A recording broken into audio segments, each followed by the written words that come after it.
नमस्कार दोस्तों, आज़ाद P3 आज फिर आपके द्वार। मैं लखन पटेल आज़ाद। चलिए इतिहास के हम अगले टॉपिक पर, अगले पड़ाव पर चलते हैं। क्योंकि हमने कल देखा था किस प्रकार से प्राचीन काल जो है वो हम पढ़ चुके थे। प्राचीन काल कल हम समझ चुके थे कि हमको पढ़ना मतलब ये था कि कल जानना था। एक बार हम क्या कर रहे थे कि उसको एक सेटअप जमाने का प्रयास कर रहे थे, या ये कहें कि दिमाग में ये बात स्थापित करने का प्रयास कर रहे थे कि हाँ, इस प्रकार से, इस तरह से हमको प्राचीन काल का अध्ययन करना है। लेकिन अब हम मध्यकालीन व्यवस्था की ओर बढ़ते हैं, मध्यकालीन स्वरूप की ओर हम बढ़ते हैं। और जब मध्यकालीन स्वरूप या मध्यकालीन व्यवस्था की ओर अगर जब हम बढ़ रहे हैं तो आज हम ये देखेंगे, अभी इसे हम एक प्री मध्यकाल मान सकते हैं, मतलब मध्य संक्रमण काल मान सकते हैं। मध्यकाल की शुरुआत का एक संक्रमण काल मान सकते हैं, जिसमें हम देखेंगे सबसे पहले पाल, प्रतिहार और राष्ट्रकूट। पाल, प्रतिहार, राष्ट्रकूट मतलब कैसा कि जब कल मैंने आपको बताया था कि गुप्त काल हुआ और गुप्त काल के बाद हर्षवर्धन काल आया। तो जब हर्षवर्धन ने अपने आप को स्थापित किया तो भारत को बांधने का प्रयास किया। लेकिन जैसे ही मैंने आपसे क्या कहा कि जैसे ही यहाँ पर हर्षवर्धन का काल समाप्त होता है, वैसे ही अगर देखा जाए तो हम ये कहें कि त्रिपक्षीय संघर्ष शुरू हो जाता है। किसके लिए? कन्नौज के लिए। तीन पक्षों में संघर्ष, वो थे पाल, प्रतिहार और राष्ट्रकूट। पाल जो थे ये बंगाल में बैठे हुए थे। प्रतिहारों की अगर हम बात करें तो कहीं ना कहीं ग्वालियर और कुछ राजस्थान के इलाके कवर किए हुए थे। और वहीं राष्ट्रकूटों की अगर हम बात करें तो राष्ट्रकूट महाराष्ट्र में बैठे हुए थे। तो इस प्रकार से अगर हम बात करें तो कहीं ना कहीं से हमें समझ आ रहा था कि मध्यकालीन इतिहास में शुरुआत हो रही थी। और इनमें अगर देखा जाए तो अंतिम रूप से जो है प्रतिहार जो है वो विजय प्राप्त करते हैं। वो कहीं ना कहीं अंतिम रूप से कन्नौज पर अधिकार प्राप्त करते हैं। हालांकि एक लंबा संघर्ष इसमें देखा जाता रहा। तो चलिए और हम आगे की अगर बात करें और पहलुओं की अगर हम बात करें तो अब आगे क्या था, आगे के स्वरूप की अगर हम बात करें तो और आगे अब क्या था।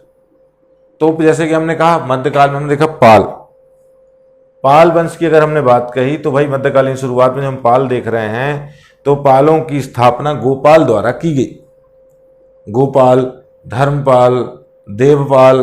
धर्मपाल ने अगर देखा जाए तो कहीं ना कहीं विक्रमशिला विश्वविद्यालय की स्थापना की, जो एक बड़े शिक्षा केंद्र के, एक बौद्ध शिक्षा केंद्र के रूप में देखा जाता है। बाद में इसे नष्ट किया गया था। प्रतिहारों में अगर हम बात करें तो प्रतिहारों के साम्राज्य की अगर हम बात करें तो इनमें अगर देखा जाए तो ग्वालियर, भरूच और अगर हम देखा जाए तो मालवा के कुछ क्षेत्र शामिल थे। जैसे कि मैंने बताया कि इनमें थे हरिश्चंद्र नाम का एक व्यक्ति, इनका एक ऐतिहासिक राजा माना जाता है। और अगर हम बात करें तो नागभट्ट प्रथम इसका एक महत्वपूर्ण शासक माना जाता है। तो हम नागभट्ट की चर्चा कर रहे हैं। नागभट्ट पर तक हम देख रहे हैं, या पर हम देख रहे हैं प्रतिहारों का शासक जो था नागभट्ट, वो कहीं ना कहीं अपने आप को स्थापित किए हुए था। उसने कहीं ना कहीं इस वंश को स्थापना दी। इन्हें प्रतिहार कहा गया, इन्हें लक्ष्मण वंशी भी माना गया।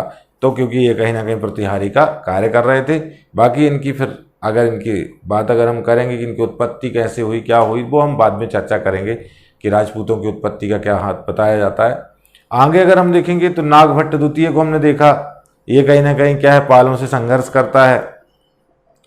पालों से संघर्ष करता है, पालों को पराजित करता है। लेकिन देखा जाए तो राष्ट्रकूटों से पराजित हो जाता है। जैसे कि हम बात करें, हमने क्या कहा कि प्रतिहारों में अगर हम देखें तो जो नागभट्ट था, नागभट्ट द्वितीय था, यह अत्यंत शक्तिशाली था। ये पालों को तो पराजित कर देता है, लेकिन अगर देखा जाए तो राष्ट्रकूटों से इसकी पराजय होती है। गोविंद तृतीय से पराजित कर देता है।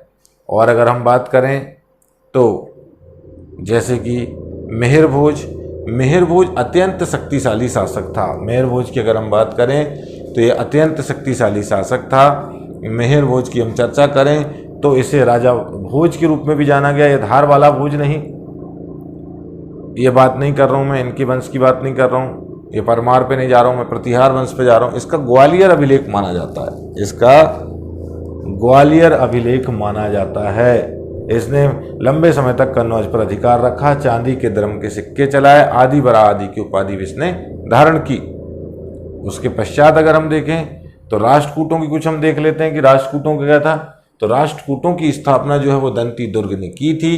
राष्ट्रकूटों की अगर हम बात करें तो राष्ट्रकूट जो थे ये कहीं ना कहीं इस पूरे एरिया को कवर किए हुए थे। ये देखिए इस प्रकार से, ये देखिए ये देखिए राष्ट्रकूट, यहाँ पर ये दंती दुर्ग जो है ये कहीं ना कहीं इनकी राजधानी, जो मान्य खेत या मानय खेत के नाम से जानी गई, ये इनकी राजधानी थी। अगर हम बात करें तो यहाँ से इन लोगों ने, राष्ट्रकूटों ने सबसे पहले ध्रुव ने यहाँ पर प्रवेश किया और इस मालवा के लिए भी इन्होंने संघर्ष किया, मालवा के लिए इन्होंने संघर्ष किया। और अगर देखा जाए तो फिर ये कन्नौज के लिए भी संघर्ष करते रहे, लगातार कन्नौज के लिए यहाँ पर अत्यधिक संघर्ष देखा जाता रहा, त्रिपक्षीय संघर्ष देखा जाता रहा, जिनमें प्रतिहारों ने भी कहीं ना कहीं कन्नौज के लिए संघर्ष किया। और प्रतिहारों ने संघर्ष किया, पालों ने संघर्ष किया, और राष्ट्रकूटों में अगर हम बात करें तो यहाँ हमारे सामने आता है, और वो कौन थे, वो हमारे सामने थे कौन, जैसे कि हमने देखा ध्रुव, धारावर्ष, और यहाँ पर अगर हम आगे की बात करें तो उसके बाद फिर गोविंद तृतीय या और भी अन्य शासक रहे।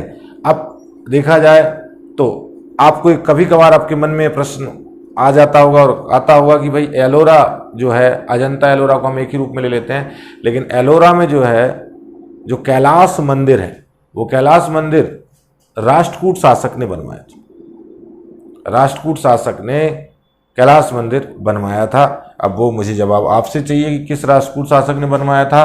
तो चलिए, ये एक प्रश्न है जो आपको दिया गया बताते समय।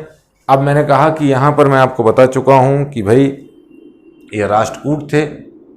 अब आगे की बात करें तो फिर चोल, चालुक्य, ये अगर हम देखें तो पल्लव, ये भी कहीं ना कहीं दक्षिणवर्ती स्वरूप में थे। तो चोल जो साम्राज्य था वो अत्यंत ही विशाल और अत्यंत ही अगर देखा जाए तो बड़ा था। ये देखिए, इनमें राजा राज चोल, राजेंद्र चोल, कहते हैं कि जो बंगाल की खाड़ी थी उसे चोलों की खाड़ी कहा गया।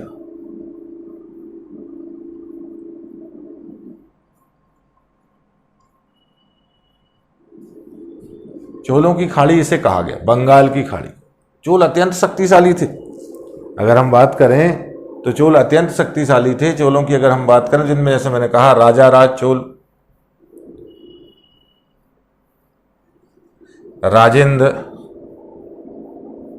राजेंद्र ने तो क्या है कि पाल शासकों को पराजित कर यहां से ये गंगा का पानी भरवा कर यहां तक लाया था।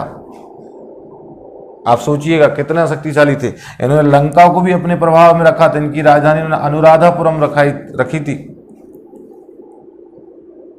तो कहीं ना कहीं अगर हम देखें तो चोल अत्यंत शक्तिशाली लोग माने गए, शक्तिशाली शासकों में इनको देखा गया। और इस समय एक बड़ा मंदिर बहुत फेमस है इनका, जिसको द्रविड़ शैली का भी सबसे अच्छा मंदिर है, इसका नाम है बृहदीश्वर मंदिर।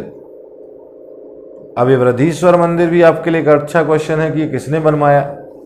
शायद आंसर आपके सामने है, आप चूज कर सकते हैं। जवाब जरूर मिले आपके कमेंट्स के माध्यम से। कहीं ना कहीं अगर देखा जाए आप ये बता सकें कि आपको समझ आ रहा है जो मैं बताना चाह रहा हूँ, कि ये कल्चरल पोर्शन से भी ये लोग जुड़े हुए हैं। जैसे कि मैंने बताया कि राष्ट्रकूट एक शासक ने एलोरा में एक कैलाश मंदिर का निर्माण जो करवाया था, और वहाँ बृहदीश्वर मंदिर का चोलों में निर्माण करवाया, वो किसने करवाया, वो आपसे जवाब चाहता हूँ। चलिए, इसके अलावा अगर देखा जाए तो चालुक्य भी थे, पल्लव भी थे। इनको हम डिटेल से इतिहास में पढ़ेंगे, इनकी जानकारी लेंगे कि आखिर ये लोग किस व्यवस्था को, किस सिस्टम को आगे लेकर चले, इन्होंने किस तरह कल्चरल विकास किया, इन्होंने किस तरह भारत का विकास किया। तो ये सारी चीज़ें जो हैं हम वो कहीं ना कहीं आराम से, विस्तार से और डिटेल से उसको पढ़ेंगे। तो चलिए आगे बढ़ते हैं। आगे अगर हम बात करें तो अब चूंकि हम मध्यकाल के वास्तविक स्वरूप में प्रवेश कर चुके हैं, हम अगर देखें तो दिल्ली सल्तनत की ओर हम अब बढ़ेंगे। दिल्ली सल्तनत की ओर हम बढ़ेंगे, सल्तनत की ओर हम बढ़ेंगे। पैगंबर साहब के जन्म से इस्लाम का जन्म माना गया। उन्होंने कहीं ना कहीं कुरान पाक की रचना की, और देखा जाए तो इस्लाम की यहाँ से रचना मानी गई। और सबसे पहले अरबों ने भारत पर आक्रमण किया, जो हम आगे पढ़ेंगे। लेकिन उसके बाद जो तुर्क आए, उन तुर्कों में था गजनवी, महमूद गजनवी की अगर हम बात करें, ये जो गजनवी था ये अत्यंत ही शक्तिशाली था। देखिए, चेहरे से ही नजर आ रहा होगा, देखिए ये चेहरा, ये गजनवी का चेहरा। कहने का तात्पर्य है कि अगर हम बात करें तो ये कहीं ना कहीं क्या है, गजनवी था। इसने भारत पर 17 बार आक्रमण किया, भारत को 17 बार लूटा। ये गजनवी था, जो सुल्तान का टाइटल लेने वाला पहला व्यक्ति था। और अगर देखा जाए तो इसने भारत पर 17 बार आक्रमण किया। पूछना चाहूंगा आपसे कि सबसे इंपॉर्टेंट आक्रमण कौन सा था? जब मैं इसको पढ़ा रहा हूं या बता रहा हूं तो आपको आंसर आगे मिल जाएगा, लेकिन अभी कई लोग इसका जवाब दे भी सकते हैं आपके कमेंट्स के माध्यम से। तो आगे मैं देखना चाहूंगा कि किन लोगों ने इसका जवाब दिया, किन लोगों ने इसका आंसर दिया है। तो आगे की बात करता हूं मैं। अब अगर मैं बात करूं तो इसने पहला आक्रमण जो है सिंध के कुछ क्षेत्रों पर किया और फिर उसके आगे बढ़ा और कहीं ना कहीं इसने क्या है, फिर हिंदू शाही वंश के राजा जयपाल को पराजित किया, मुल्तान की ओर बढ़ा, मुल्तान पर फिर आक्रमण किया और अगर देखा जाए तो कहीं ना कहीं फिर क्या है, कई क्षेत्रों की ओर बढ़ा। कश्मीर की ओर हालांकि ये सफल नहीं हो सका था। बाकी देखा जाए तो कन्नौज की ओर भी बढ़ा। कन्नौज के प्रतिहार शासक राज्यपाल को इसने कहीं ना कहीं क्या है कि सत्ता मानने के लिए विवश किया। चंदेल शासक से भी इसका विद्याधर से युद्ध हुआ, संधि हुई। और अगर देखा जाए तो इसका सबसे महत्वपूर्ण आक्रमण जो था वो था 1025 का कौन सा आक्रमण बताएं? सोमनाथ का। सोमनाथ मंदिर पर जो आक्रमण किया गया तो ये सोमनाथ का आक्रमण माना गया। तो सोमनाथ का आक्रमण सबसे महत्वपूर्ण आक्रमण इसका माना जाता है। सोमनाथ की रक्षा कर रहा था, या सोमनाथ मंदिर या सोमनाथ क्षेत्र की रक्षा कर रहा था चालुक्य शासक, सोलंकी शासक भीम प्रथम इसकी रक्षा कर रहा था, लेकिन ये पहले ही भाग निकला, बिना लड़े ही ये भाग निकला। और कहीं ना कहीं कहा जाए कि नगर के रक्षकों ने इसकी रक्षा की, लेकिन 3 दिन के पश्चात गजनवी जो था वो यहां पर प्रवेश कर गया। आखिर गजनवी ने यहां पर आक्रमण क्यों किया? पहली बात तो भारत पर उसने क्यों आक्रमण किया ये प्रश्न है। तो ये प्रश्न ये था कि वो धन को प्राप्त करना चाहता था, ना कि कोई धर्म का प्रचार करना चाहता था। क्यों? इसका खंडन मैंने इसलिए किया क्योंकि इसके दरबार में स्वयं तिलक राम, सेवंद राम जैसे हिंदू रहा करते थे और इसने आकर मुस्लिमों पर भी आक्रमण किया। तो इसकी कोई धार्मिक नीति नहीं थी, वरन ये तो केवल धन प्राप्ति के लिए ऐसा कर रहा था। तो अगर देखा जाए तो जब सोमनाथ पर आक्रमण किया तो उसके पीछे यहाँ के पुजारियों द्वारा दी गई इसको चेतावनी थी कि अगर ये हमारे यहाँ आक्रमण करेगा तो हमारे शासक इसको, हमारे जो भगवान, हमारे जो देवता हैं वो इसे दंडित करेंगे। भगवान शिव की मूर्ति थी यहाँ पर, कहते हैं कि वो बीच में स्थित थी, न इधर सपोर्ट, न उधर सपोर्ट, न नीचे से सपोर्ट। तो यहां 1000 से ज्यादा पुजारी जो है पूजन का कार्य करते थे।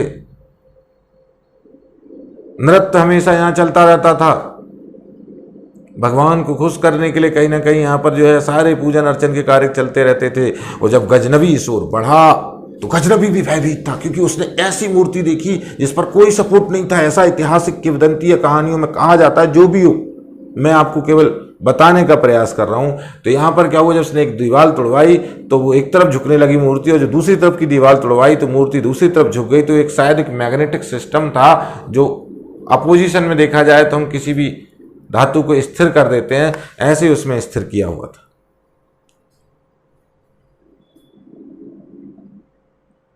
तो सारी बातें थी, सारे स्वरूप थे।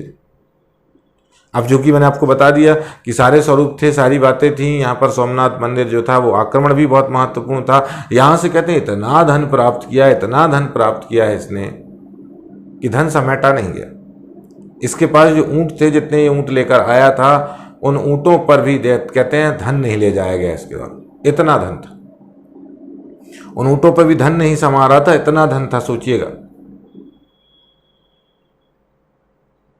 इतना धन था। कहते हैं इसने 1000 पुजारियों के सर काट दिए और गाजी की उपाधि ली।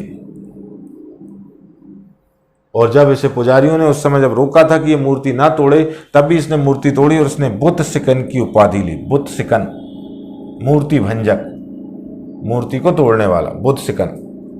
तो यहां से धन जब ले जा रहा था तो मुल्तान के रास्ते जा रहा था। तो मुल्तान के रास्ते जब ये जा रहा था तो जाटों ने इसे परेशान किया, जाटों ने इसे लूटा। तब इन्हें जाटों पर अंतिम आक्रमण किया था 1027 का, 1027 का, जो जाटों के, मुल्तान के जाटों को दंडित करने के लिए किया गया था। तो चलिए, जब इन्हें दंडित करने के लिए किया गया था तो आगे की कहानी क्या थी, आगे का स्वरूप क्या था? आगे का स्वरूप यही था कि अब अंततः इसकी मृत्यु हुई। इसके दरबार में अलबरूनी, उतवी, फिरदौसी, बैहाकी जैसे इतिहासकार देखे गए। उसके पश्चात अगर हम बात करें इतिहास में तो और आगे बढ़ते हैं, और बढ़ते हुए हम ग्वारी पर चलते हैं। कहीं ना कहीं जब हम महमूद गजनवी को देख चुके हैं तो मोहम्मद गौरी की बात करते हैं। मोहम्मद गौरी जो था शिहाबुद्दीन मुजुद्दीन मोहम्मद गौरी के नाम से जाना गया। इसे मोहम्मद बिन साम भी कहा गया। मोहम्मद बिन साम भी कहा गया। इसने प्रारंभ में मुल्तान क्षेत्र को जीता, लेकिन अहिंदवाड़ा के युद्ध में पराजित हुआ। अहिंदवाड़ा के युद्ध में जब ये पराजित हुआ, जब भीम द्वितीय से पराजित हुआ, तब कहते हैं इसने हिम्मत ही नहीं की इस तरफ आने की। और ये क्या है, अब ऊपर के रास्ते आ रहा था, भटिंडा आया और तराइन के मैदान में 1191 में जा पहुंचा। 1191 में जब तराइन के मैदान में जा पहुंचा, तब पृथ्वीराज चौहान राय पिथौरा से इसका युद्ध हुआ। पृथ्वीराज चौहान अत्यंत वीर था, अत्यंत बहादुर था। कहते हैं गौरी को करारी पराजय दी गई और गौरी जो था पृथ्वीराज चौहान के सेनापति के भाले के नीचे था। लेकिन इसके पास निहत्था था, तो इसलिए इसे छोड़ दिया गया। लेकिन यहाँ पर पृथ्वीराज चौहान की ये गलती थी कि उन्होंने इसकी सेना को इसको भागने दिया और 1192 में पुनः आया तराइन के द्वितीय युद्ध के लिए लड़ने के लिए। इस समय पृथ्वीराज चौहान एक तो आमोद प्रमोद में विलास में डूबे हुए थे, विलासता स्वरूप में, तो दूसरी तरफ कहीं ना कहीं क्या था, गहड़वाल शासक जयचंद से बुराई ले चुके थे। उनकी पुत्री संयोगिता का इन्होंने अपहरण किया था। हालांकि दोनों प्रेम करते थे, लेकिन जब जयचंद ने स्वयंवर में नहीं बुलाया था, तब इन्हें मजबूरन संयोगिता का अपहरण करना पड़ा था। तो यहाँ पर ये सतर्क नहीं थे पृथ्वीराज चौहान, और गौरी ने चाल चली और ये नाटक किया कि मेरे भाई ने भेजा है, मैं तो वापस जाना चाहता हूँ। पृथ्वीराज चौहान इस बात को समझ ही नहीं पाए, और जब नहीं समझ पाए तो गौरी ने क्या किया, आक्रमण किया, अचानक आक्रमण कर दिया। पृथ्वीराज चौहान लड़ते रहे, पराजित हुए, इनके सेनापति मारे गए। कहा जाता है पृथ्वीराज चौहान की हत्या यहीं पकड़कर कर दी गई। लेकिन इतिहास में चंद्रवरदाई जो इनके कवि हैं, राजकवि हैं, जिन्होंने पृथ्वीराज रासो लिखा है, उन्होंने ये कहा है कि इन्हें गजनी क्षेत्र ले जाया गया, क्योंकि गौरी के पास ही गजनी क्षेत्र भी था इस समय तक। तो वहाँ ले जाया गया, इनकी आंखें फोड़ दी गई, इनकी आंखें निकाल ली गई। और कहते हैं कि इसी समय में जब चंद्रवरदाई पहुंचे तो पृथ्वीराज चौहान ने इन्होंने अंतिम इच्छा प्रकट की कि मैं गौरी को मारना चाहता हूं। तब चंद्रवरदाई ने गौरी के पास जाकर ये कहा कि मेरे शासक जो हैं वो शब्दवेदी बाण चलाते हैं, अर्थात शब्दवेदी बाण चलाते हैं, जहां आवाज़ होगी वहीं पर वो क्या कर देंगे, वहीं पर अगर देखा जाए तो वो तीर मार देंगे, उस चीज़ को निशाना बना लेंगे। तो गौरी ने एक बड़ा सा घंटा बंधवाया और उस पर बार बार आवाज़ कराई, लेकिन पृथ्वीराज चौहान के द्वारा तीर नहीं चलाया गया। और जब नहीं चलाया गया तो गौरी ने पूछा चंद्रवरदाई से कि तुम्हारा शासक तीर क्यों नहीं चलाता। तो चंद्रवरदाई ने कहा मेरा जो शासक है वो एक शासक है, और वो एक शासक की ही बात सुन सकता है। तो आप कहें इस बात को, क्योंकि आपका कर्मचारी बार बार, आपका जो व्यक्ति है वो बार बार बोल रहा है घंटे पर तीर चलाओ। आप अगर ये आदेश देंगे तो मेरा शासक सुनेगा। अब चूंकि पृथ्वीराज चौहान कहते हैं शब्दवेदी बाण चलाते थे, तो जैसे ही इसने कहा पृथ्वीराज चौहान तीर चलाओ, और इसने क्या किया, चंद्रवरदाई ने किसकी लोकेशन बताई, घंटे की लोकेशन नहीं बताई, इसने लोकेशन बताई किसकी, गौरी की, कि 4 बांस 24 गज, 4 बांस 24 गज, अंगुल अस्त्र प्रमाण, और ताऊ पर सुल्तान है ना चूके चौहान। 4 बांस 24 गज, अंगुल अस्त्र प्रमाण, ताऊ पर सुल्तान है और न चूके चौहान। अगर पसंद आए तो अपने कमेंट से कहीं ना कहीं कहिएगा भारत माता की जय। कहीं ना कहीं अगर जो भी हो, इसे किंवदंती कहा जाए, कहानी कहा जाए, लेकिन इतिहास में जोश भरती हुई ये कहानी भारतीय वीरता को प्रकट करती है। तो हम भी यहाँ पर भारत माता की जय लिख सकते हैं, ये कमेंट्स आपसे चाहूँगा। चलिए आगे की बात मैं आपसे कहूँ तो यहाँ पर मैंने आपसे कहा कि यहाँ पर कहते हैं कि अंततः यहाँ पर गौरी की मृत्यु हो गई। लेकिन जो भी हो, ये कहानी हो, किंवदंती हो, जैसा भी हो, बाद में कहते हैं गौरी दमयक नामक स्थान पर नमाज पढ़ते समय मारा गया था। तो चलिए ये इतिहास पर हम चलते हैं। इसने कहीं ना कहीं दिल्ली में एक सत्ता की स्थापना की, इसने जयचंद को भी चंदावर युद्ध में पराजित किया। और अगर हम देखें तो आगे हम बढ़ते हैं और गौरी के पश्चात हम गुलाम वंश की बात करते हैं, क्योंकि गौरी के कोई ऐसे पुत्र नहीं थे। तो गौरी कहता था ये जितने मेरे गुलाम हैं वो मेरे पुत्रों के समान, तो वही मेरे पुत्र हैं, वही मेरे वंश के हकदार हैं। और उनमें था गुलाम वंश का, हम देखें कुतुबुद्दीन ऐबक। कुतुबुद्दीन ऐबक के साथ आप कुतुब मीनार को देख पा रहे होंगे, अर्थात कुतुबुद्दीन ऐबक ने कुतुब मीनार का निर्माण करवाया। बख्तियार काकी सूफी की याद में, सूफी संत की याद में जो रोटियां बांटते थे, काकी बख्तियार काकी। वहीं अगर देखा जाए कुव्वतुल इस्लाम मस्जिद का भी इसने निर्माण करवाया था, और 2.5 दिन का झोंपड़ा, अजमेर में 2.5 दिन का झोंपड़ा भी इसने बनवाया था। कहते हैं 2.5 दिन में बना, तो कई लोग बोलते हैं वहाँ 2.5 दिन का मेला लगता था। तो अब देखा जाए कुतुबुद्दीन ऐबक यहाँ पर शासन पर आ चुका था, और जब ये शासन पर आ चुका था तो ऐबक की क्या कहानी थी कि ऐबक ने कम समय का, अल्प समय का शासन चलाया, 1206 से 1210 के बीच का। और इस समय अगर हम बात करें तो कहीं ना कहीं जो है एक शासन को संभालने में ही, आंतरिक विद्रोह में ये उलझा रहा। और अगर देखा जाए तो इसे हातिम द्वितीय भी कहा गया, इसे लाख बख्श भी कहा गया, लाखों का दान करता था। तो ऐबक के पश्चात हम आगे बढ़ते हैं और हम कुतुब मीनार की बात की, जो हमने कुतुब मीनार, कुतुबुद्दीन ऐबक का मकबरा, ये सारी चीज़ें मैंने आपको दिखाई। ये कुतुबुद्दीन ऐबक का मकबरा है, ये कहीं ना कहीं क्या कुतुब मीनार है, कुछ बताने का मैं आपको प्रयास कर रहा हूँ इन पिक्चर्स के माध्यम से। जो आपको कहीं ना कहीं पसंद आए तो बताएं ज़रूर। आगे मैं बताता हूँ कि इसके बाद आराम सा, अब आराम सा जो है ये शासक बन गया। अब पता नहीं इसका पुत्र है कि इसका ये भी एक दामाद था, जैसे कि इल्तुतमिश था। इतिहास में ऐसा कोई विशेष उल्लेख नहीं है, लेकिन लाहौर के जो अमीर थे, लाहौर के जो मंत्री या जो अमीर वर्ग जो कहें, वो कहीं ना कहीं आराम शाह को पसंद कर रहे थे, और वहीं दिल्ली के अमीर जो थे वो इल्तुतमिश को पसंद कर रहे थे। तब इनके बीच में जूद नाम के मैदान पर, जो दिल्ली के निकट है, इस मैदान पर इनका युद्ध हुआ। और इस युद्ध में देखा जाए तो आराम शाह को पराजित कर यहाँ पर शमसुद्दीन इल्तुतमिश या इल्तुतमिश शासक बना। इल्तुतमिश शासक बना, बड़ा ही हैंडसम था, बड़ा ही खूबसूरत था। ये कौन? इल्तुतमिश। कैसे? कहा जाता है कि इतिहास में ये अत्यंत ही सुंदर शासक माना गया, या सुंदर कहीं ना कहीं शासक, हैंडसम कहूँ, हैंडसम माना गया। कैसे कहा मैंने ये? क्योंकि इसके भाई बचपन में इससे इतना जलते थे, इसके सौतेले भाई, कि इतना सुंदर था कि इसके माँ बाप इसे ज़्यादा ही पसंद करते थे, या ज़्यादा ही कहीं ना कहीं इसको प्यार देते थे। इसकी वजह से इसके सौतेले भाइयों ने इसे मेले में ले जाकर बेच दिया। और एक समय स्थिति ये थी कि जब इसे गौरी के सामने बेचने के लिए ले जाया गया था इसके मालिक द्वारा, तो गौरी ने इसे खरीदने से 1000 सिक्कों की इसकी जब बोली लगाई, और जब इसे नहीं दिया गया तो उसने इनकार कर दिया था कि मैं इसे नहीं खरीदूंगा, और कोई भी गजनी क्षेत्र में इसे नहीं खरीदेगा। तब ऐबक ने इसे वहाँ जाकर भारतीय क्षेत्रों में खरीदा और प्रशिक्षित किया, और अपनी पुत्री का इससे विवाह किया। तो ये इल्तुतमिश था जिसने चांदी का टंका, तांबे का जीतल चलाया, सिक्कों पर नाम अंकित करवाया, और ये वास्तविक संस्थापक कहलाता है। और इसने सुल्तान का भी टाइटल लिया, जिस प्रकार गजनबी ने वहाँ लिया था। तो भारत में सुल्तान का टाइटल लेने वाला इल्तुतमिश। आगे की बात करें, फिर उसके पश्चात जो था, इल्तुतमिश ने चाहा तो ये था कि इल्तुतमिश का एक पुत्र था जो नहीं रहा था, नासरुद्दीन। तो वो ये नासरुद्दीन की याद में सुल्तानगढ़ी का मकबरा भी बनवाया था, जो भारत में पहली बार मकबरा निर्माण पद्धति देखी जाती है। तो उसने अपनी पुत्री को, अगर उसकी पुत्री देखें, रजिया को उसका अपने उत्तराधिकारी घोषित कर दिया।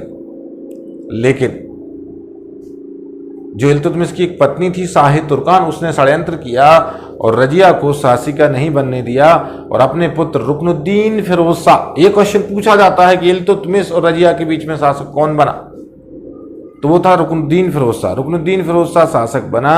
अगर हम देखा जाए तो ये कहीं ना कहीं क्या था, ये एक कठपुतली ही था। तब रजिया ने क्या किया कि लाल वस्त्र धारण की।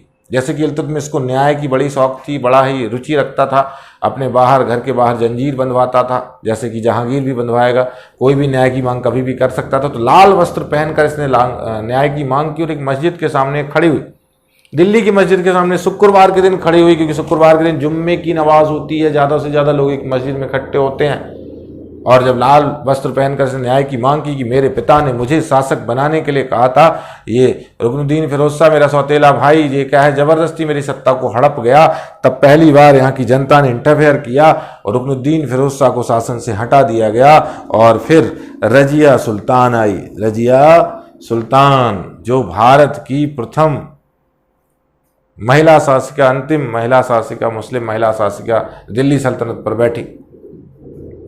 रजिया अत्यंत निपुण थी, लेकिन उसका एक ही दुर्गुण था कि वो एक महिला थी, क्योंकि उस समय महिलाओं को वो सारे राइट्स प्राप्त नहीं हो रहे थे। उस समय पुरातन वर्ग उन्हें स्वीकार नहीं कर रहा था और वो एक शासक के रूप में। तो अनेक इसके जो कर्मचारी, अनेक इसके जो अधिकारी थे वो इससे कहीं ना कहीं असंतुष्ट थे, क्योंकि एक महिला का शासन वो स्वीकार नहीं करना चाहते थे। तो चलिए, रजिया के बाद अगर हम देखें तो फिर रजिया की पूरी कहानी मैं आगे बताऊंगा पढ़ाते समय। फिर बहराम शाह आया, बहराम शाह कुछ समय टिक पाए। अलाउद्दीन मसूद शाह आया, अलाउद्दीन मसूद शाह भी कम टिके। उसके बाद अगर देखा जाए कम समय तक रह पाए नासरुद्दीन महमूद। नासरुद्दीन महमूद अत्यंत ही योग्य शासक था, 20 वर्षीय स्वरूप में रहा। योग्य मतलब अत्यंत योग्य मतलब मैं कहूँ सरल कहूँ। कैसे सरल कहूँ? इसका ससुर बलबन था और कहते हैं बलबन की बेटी ने एक बार ऐसा कहा कि बलबन की बेटी की शादी हुई थी नासरुद्दीन महमूद से, तो कहते हैं कि एक से एक बात कही गई बलबन की बेटी ने कि मेरे हाथ जलते हैं रोटियां बनाते समय, आप मुझे एक नौकरानी दिलाइए, एक मेड दिलाइए, काम करने वाली दिलाइए। इसने कहा मेरे पास इतने पैसे नहीं हैं, मैं इतना खर्च वहन नहीं कर सकता। एक शासक ऐसी बात कर रहा है, आखिर क्या होगा? कैसे पैसे नहीं मिल रहे होंगे? नहीं, वरन ये सरकारी राजकोष से एक भी रुपया नहीं लेता था, टोपियां सिला करता था, कुरान की आयतें लिखा करता था, उससे जो भी इसको खर्चा मिलता था उसी से अपना गृह निर्वाह चलता था, अपना गृहस्थी का निर्वाह करता था। ऐसे शासक शायद इतिहास में मिलते हैं। ऐसे शासकों को वास्तव में कहीं ना कहीं ऐसे शासक अगर रहें, ऐसे प्रशासक रहें तो देश का हित होगा। चलिए, लेकिन इसे हटाकर कालांतर में कहते हैं इसका ससुर जो था बलबन, बहाउद्दीन बलबन जो है ये शासक बना, जिसने कहीं ना कहीं स्वयं को नियामत खुदाई कहा, ईश्वर की प्रतिछाया कहा, ये बलबन था। बलबन की अगर हम बात करें तो बलबन भी काफ़ी न्यायप्रिय था, काफ़ी बड़ा इसने साम्राज्य स्वरूप स्थापित किया। और अगर हम बात करें तो अपने आप को ये अफरसियाब वंश से जोड़ता था। अफरसियाब वंश जो था एक ईरान का वंश था और वहाँ से अपने आप को स्थापित करता था, बताने का प्रयास करता था कि मैं इस वंश से जुड़ा हुआ हूँ। अर्थात इसने अपनी शान शौकत बढ़ाई। सिजदा, पैबूस, नौरोज मतलब जिसमें पूरे दरबार को सजाया जा रहा था, जो एक ईरानी त्यौहार था, तो इसने नौरोज जैसे त्यौहार को मनाया। वहीं सिजदा, घुटने के बल बैठकर सर अगर देखा जाए तो पैरों में रख देना शासक के, वो सिजदा था। पैबूस, घुटने के बल बैठकर शासक के दाएं बाएं पैर के अंगूठे को चूमना, पैबूस था। चलिए, तो ये बलबन कर रहा था। बलबन ने कहीं ना कहीं ताज की प्रतिष्ठा बनाने का प्रयास किया और पुनः संगठित करने का प्रयास किया। जो तुर्कान चहलगाह ने 40 गुलामों की विश्वास पात्र सभा इल्तुतमिश ने बनाई थी, उसे इसने समाप्त किया। उसके पश्चात अगर देखा जाए तो उसके जो पोते जो बैठे, जिनमें हम देखें कैकुबाद, क्यूमर्स और क्यूमर्स को हटाकर जो बैठा वो था जलालुद्दीन फिरोज शाह खिलजी। जलालुद्दीन फिरोज शाह खिलजी कौन था? जलालुद्दीन फिरोज शाह खिलजी, जलालुद्दीन फिरोज शाह खिलजी अत्यंत योग्य व्यक्ति था। अत्यंत ही योग्य मतलब कहने का तात्पर्य ये था कि ये बुजुर्ग था, 70 साल का था, लेकिन इसने खिलजी क्रांति करते हुए खिलजियों को शासन दिलाया। तो दूसरी तरफ, एक तरफ तो अगर देखा जाए तो इसने उदारता का व्यवहार करते हुए लोगों को कहीं ना कहीं अच्छा देने का प्रयास किया, तो वहीं मंगोलों को हराते हुए अपनी शक्ति का भी प्रदर्शन किया। लेकिन अपने ही दामाद और भतीजे अलाउद्दीन खिलजी का ये शिकार हुआ, उसके षड्यंत्र का शिकार हुआ। अलाउद्दीन खिलजी एक षड्यंत्रकारी व्यक्ति भी था। इसने दक्षिण में देवगिरी पर आक्रमण किया और वहां से ढेर सारा पैसा लेकर आया, ढेर सारा धन लेकर आया। जब आक्रमण में इतना सारा धन लेकर आया तो अपने चाचा को, अपने ससुर चाचा को, अगर इसने कहा जाए कि अगर इसने बुलाने का, ससुर चाचा भी था ससुर, तो बुलाने का ये कहा कि भाई मैं आपसे डरा हुआ हूँ, तो आप मेरे पास आइए, मैं जितना धन लाया हूँ आपको देना चाहता हूँ। मैं इसलिए डरा हुआ हूँ कि मैंने बिना आपकी अनुमति के देवगिरी पर आक्रमण किया, आपको बताया नहीं। और जैसे ही क्या हुआ, जैसे ही अगर देखा जाए तो जलालुद्दीन खिलजी इसके पास तक आया, इसने जलालुद्दीन खिलजी की गर्दन उड़ा दी। कहा जाता है कि सुल्तान की गर्दन से उसकी गर्दन से जब धड़ अलग हुआ तो उसकी गर्दन से बूंदें टपक रही थी, टप टप टप टप टप टप। और अलाउद्दीन खिलजी ने चंदोबा अर्थात मुकुट उतार कर, जलालुद्दीन खिलजी के सर से मुकुट उतार कर अपने सर पर धारण कर लिया। अब अलाउद्दीन खिलजी शासक बना। अलाउद्दीन खिलजी को तो आपने काफी सुना होगा, इसे कहीं ना कहीं अगर देखा जाए तो अली गुरसास भी कहा जाता है। सिकंदर द्वितीय की भी उपाधि लेता है, अली गुरसास पे लिखा हुआ है, आप समझ पा रहे हैं। सिकंदर द्वितीय की भी उपाधि ली इसने। दीवाने आरिज हुसैन ने इनसा विभाग आदि को, इन सबको मजबूत किया, कहीं ना कहीं शाही फरमान शाही घोषणाएं जारी की, और ये चाहता था कि कहीं ना कहीं सिकंदर के समान दुनिया पर राज करे। लेकिन इसके मित्र ने इसको सलाह दी थी, और जब इसको सलाह देने का प्रयास किया था, इसको बताया था कि पहले भारत को तो विजित करो, पहले भारत पर तो विजय प्राप्त करो। तो इसने भारत पर विजय प्राप्त करने का निश्चय किया और सबसे पहले गुजरात पर आक्रमण किया। उसके बाद अगर देखा जाए यहाँ का शासक कर्ण वाघेला था। उसके पश्चात रणथंभौर का शासक हम्मीरदेव था। फिर चित्तौड़ की कहानी आपने काफ़ी सुनी है। राणा रतन सिंह और रतन सिंह की पत्नी पद्मावती। कहते हैं मलिक मोहम्मद जायसी ने जो पद्मावत लिखा है उसमें बताने का प्रयास किया है कि इसने क्या किया, इसने पद्मावती से क्या करने के लिए, पद्मावती से विवाह करने या पद्मावती को प्राप्त करने के लिए यहाँ पर आक्रमण किया था। लेकिन रतन सिंह अत्यंत बहादुरी से लड़े और घोड़ा और बादल जैसे जो सेनापति थे, कहते हैं इनका सर भी कट गया तो इनका धड़ लड़ रहा था, और अलाउद्दीन खिलजी को करारा जवाब मिल रहा था। करारा जवाब मिलेगा, जवाब करारा मिलेगा। लेकिन अंततः जब राणा रतन सिंह मारे गए तब कहते हैं रानी पद्मावती ने जौहर कर लिया, अग्निकुंड में स्नान कर लिया, वो जौहर कहलाता है।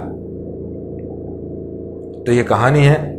उसके बाद फिर मालवा क्षेत्र पर, उसके बाद ये दक्षिण की ओर बढ़ा, जिनमें देवगिरी, पांड्यराज, तेलंगाना, होयसल, ये सारे राज्य रहे। जो दक्षिण अभियानों की भी बताऊंगा तो दक्षिण अभियानों तक ये गया, ये आगे अपन डिटेल में पढ़ेंगे। और इसकी एक और जो कहीं ना कहीं एक अच्छी व्यवस्था देखी गई, एक नई व्यवस्था देखी गई, वो थी बाजार नियंत्रण व्यवस्था। इसने बाजार को नियंत्रित करने का प्रयास किया, अर्थात एक बार जिस चीज़ के इसने रेट निर्धारित कर दिए, कीमत निर्धारित कर दी, वो उसके जीवन काल में नहीं बढ़ी। लेनपूल महोदय कहते हैं कि एक अनोखा अर्थशास्त्री था। इसने बाजार नियंत्रण व्यवस्था स्थापित की। मतलब बाजार में वस्त्र बाजार अलग था, अगर देखा जाए तो मंडी, और अगर देखा जाए तो क्या है, अनाज की मंडी अलग थी, वो सारे बाजार अलग अलग थे, दासों के, घुड़सवारों के, सबके बाजार अलग अलग थे। तो ये सारी चीजें थी। लेकिन क्या था, लेकिन कहते हैं कि व्यवस्था, कहते हैं दिल्ली के आसपास तक ही मानी गई। कहते हैं कोई भी ज़्यादा नहीं, कम नहीं तौल सकता था, उसका उनसा मांस काट लिया जाता था, उसके शरीर से अगर कोई कम तौलता था तो। इसने अधिकारी भी नियुक्त कर रखे थे, हर चीज़ के रेट फिक्स कर रखे थे, किसी भी चीज़ के न रेट कभी कम हुए न बढ़े। लेकिन ये ऐसा भी बताया जाता है कि इसकी स्थायी सेना रखने के लिए इसने ऐसा किया था। ये दिल्ली के आसपास ही इसने व्यवस्था स्थापित की थी। चलिए जो भी हो, लेकिन कहीं ना कहीं एक अनोखा अर्थशास्त्री था, एक अनोखा व्यक्तित्व था इसके पास, इस मामले में हम मान सकते हैं। तो आगे की अलाउद्दीन खिलजी के पश्चात की अगर हम बात करें तो उसके पश्चात क्या था, सिहाबुद्दीन उमर नाम का एक छोटा सा व्यक्ति बैठा था, जिसको मलिक काफूर ने बिठाया था। मलिक काफूर एक हिजड़ा था जो अलाउद्दीन खिलजी का सेनापति था, लेकिन उससे लोग संतुष्ट नहीं हुए और सिहाबुद्दीन उमर को हटा दिया गया। और उसके पश्चात आया कुतुबुद्दीन मुबारक खिलजी। कुतुबुद्दीन मुबारक खिलजी अगर देखा जाए तो अगर हम बात करें तो ये एक ऐसा शासक था, स्वयं को अलवास्तिक बिल्लाह, स्वयं को ही पैगंबर बुलाता था। और सबसे बड़ी बात तो ये कि ये अगर देखा जाए तो स्त्री पुरुषों के भेष में दौड़ता, कभी नग्न दौड़ता, अगर देखा जाए तो कहीं ना कहीं एक निर्लज्जता की हद ये पार करता था। और ये कहीं ना कहीं एक हसन नाम के व्यक्ति पर इसका बहुत विश्वास हो गया था, और उस हसन नाम के व्यक्ति ने इसके साथ धोखा किया, इसको शासन से हटा दिया, जो खुसरो आदि के स्वरूप में उपाधि लेकर यहाँ पर शासन पर बैठा। लेकिन उससे भी हटाया किसने, उससे जो हटाने वाला जो व्यक्ति था वो था गयासुद्दीन तुगलक। गयासुद्दीन तुगलक, इसे गाजी मलिक भी कहा जाता है। गयासुद्दीन तुगलक या इसे गाजी मलिक भी कहा जाता है, जो अगले लेक्चर में हम पढ़ेंगे कि यहाँ से खिलजी वंश का समापन होगा और तुगलक वंश की शुरुआत होगी। तो यहाँ तक आपको, मुझे उम्मीद है कि यहाँ तक आपको समझ आया होगा। आप कहीं ना कहीं इसका रिस्पॉन्स हमको ज़रूर करें अपने कमेंट्स आदि के माध्यम से। चलिए, कहीं ना कहीं आज़ाद P3 यूट्यूब चैनल को भी सब्सक्राइब करें ताकि हमारे वीडियो आप तक भी पहुंच सकें और क्लासें लगातार अटेंड करें। जय हिंद, जय भारत, भारत माता की जय दोस्तों।